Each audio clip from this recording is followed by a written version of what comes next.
আবু জাহেল বলল, হে মোহাম্মদ, আমার এই পাতিলের ভিতরে কি রয়েছে তুমি যদি বলতে পারো তাহলে আমি কালিমা পড়ে মুসলমান হয়ে যাব, আর যদি না বলতে পারো তাহলে আমরা যে শাস্তি দেব সেটা তোমাকে মাথা পেতে নিতে হবে। তখন দয়াল নবী বললেন, আমি যদি বলতে পারি এই পাতিলের ভিতরে কি রয়েছে তখন কি হবে? তখন আবু জাহেল বলল, তুমি যদি বলতে পারো এই পাতিলের ভিতরে কি রয়েছে তখন আমি কালিমা পড়ে মুসলমান হয়ে যাব। তখন নবীজি বললেন, পাতিলের ভিতরে কি রয়েছে সেটা যদি আমি না বলে এই পাতিলের ভিতরে যে জিনিসটি রয়েছে সে যদি নিজেই বলে দেয় তাহলে কি হবে? তখন আবু জাহেল বলতে লাগলো, তাহলে তো অনেক ভালোই হয়, ঘটনাটা আরো বেশি পরিষ্কার হয়ে যাবে আর আমি কালেমা পড়ে তখন মুসলমান হয়ে যাব। আর যদি পাতিলের ভিতরে কি আছে সেটা কথা বলতে না পারে তাহলে আমরা যে শাস্তি নেব সেটাই তোমাকে মাথা পেতে নিতে হবে। নবীজি বললেন, ঠিক আছে, আমি তোমার চ্যালেঞ্জ গ্রহণ করলাম। পাতিলের ভিতরে কি আছে সেটা যদি কথা বলতে না পারে তাহলে তোমরা যে শাস্তি দেবে সেটা আমি মাথা পেতে নেব। অতঃপর আবু জাহেল সবাইকে বলছে, হে মহল্লাবাসীরা, তোমরা সকলেই শুনেছ মোহাম্মদ বলেছে পাতিলের ভিতরে কি আছে সেটা সে নিজেই কথা বলবে। যদি সে বলতে না পারে তাহলে মোহাম্মদকে আমরা যে শাস্তি দেব সেটি মাথা পেতে নিতে হবে। সুতরাং তোমরা সকলেই সাক্ষী থেকো। অতঃপর দয়াল নবী আর আবু জাহেলের লোকজন সবাই মিলে বড় একটি মাঠের ভিতর জড়ো হলো।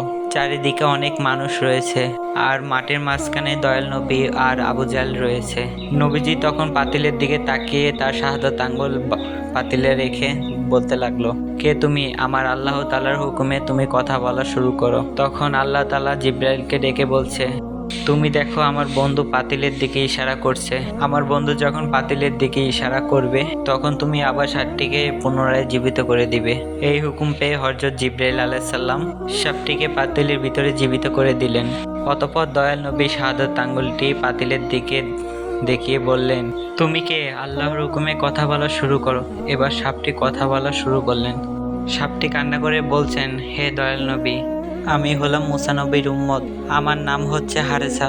হে নবী, আমি আপনার কাছে আসতে গিয়ে মদিনায় বুকের উপরে বর করে হাঁটতে হাঁটতে মাঝ পর্যায়ে হাঁটার কারণে অনেক ক্লান্ত হয়ে গেছিলাম। তখন আমি এই বেঈমানের বাড়ির সামনে একটু বিশ্রাম নিচ্ছিলাম, একটু ঘুমিয়ে পড়ছিলাম। এই লোকটি দেখার পর সকালবেলা আমাকে বেঁধে রেখে অনেক মেরেছিল। আমি এই লোকটিকে অনেক বুঝিয়েছিলাম আপনার কাছে আসার জন্য আমাকে যেমন একটু সুযোগ করে দেয়। এই বেঈমান আমার কোনো কথাই শুনেনি।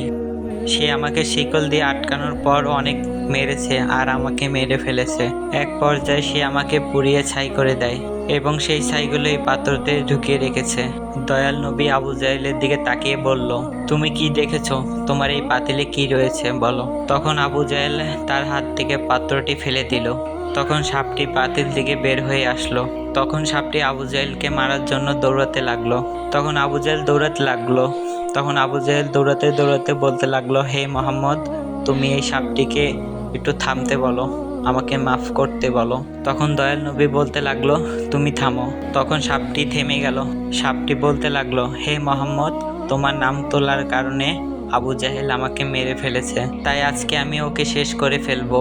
আমি আবু জাহেলকে ধ্বংস করে দিব। তখন আবু জাহেল ভয়ে ভয়ে বলতে লাগলো, হে মোহাম্মদ, আমি তো কিছুই বুঝতে পারতেছি না, তোমার সাপ হয়তো আমাকে মেরে ফেলবে। এই বলে আবু জাহেল তখন আবার দৌড়াতে লাগলো। তখন সাপটি আবু জাহেলের পিছে পিছে দৌড়াতে লাগলো। দয়াল নবী সাপটিকে বলল, হে আরেসা, তুমি ওকে ছেড়ে দাও। নবীজির কথা শুনে সাপটি একবার সামনের দিকে তাকায়, একবার পিছের দিকে তাকায়। এরপর জিওর পাতা বের করে দিয়ে কান্না করতে লাগলো। তখন নবীজি বলল, হে আরেসা, তুমি আমার কাছে মাফ চাওয়ার জন্য এতদিন এত কষ্ট করেছো, যাও, আমি তোমাকে মাফ করে দিলাম। তখন হারিসা সাপটি কান্না করে বলতে লাগলো, হে দয়াল নবী, আপনি আমাকে মাফ করেছেন, আমার জীবন ধন্য হয়ে গেছে। এরপর সাপটি পানির দিকে চলে গেল। সাপটি একবার নবীর দিকে তাকায়, একবার সামনের দিকে তাকায়। দয়াল নবী আবু জাহেলকে ডেকে বলল, চাচা, তুমি কি আর মানুষ হবে না? নবীজির কথা শুনে আবু জাহেল মাথা নিচু করে দাঁড়িয়ে রইল। এরপর নবীজি হারিসা সাপটিকে বলল, তুমি কি মানুষ হতে চাও? তখন হারিসা সাপটি বলল, হে নবী, আপনি আমাকে মাফ করে দিয়েছেন, এতে আমার জীবন ধন্য হয়ে গেছে। এখন আপনি যদি আবার আমাকে মানুষ বানিয়ে দেন তাহলে এর চেয়ে ভালো খবর আমার জীবনে আর কি হতে পারে।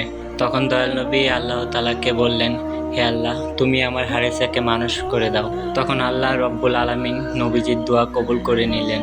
হারিসা সাপ মানুষের রূপে রূপান্তর হয়ে গেল। কিতাবের ভিতরে উল্লেখ রয়েছে যে হারিসা সাপ মানুষ হওয়ার পর তার বাকি জীবন দয়াল নবীর খেদমতে কাটিয়ে দিয়েছেন।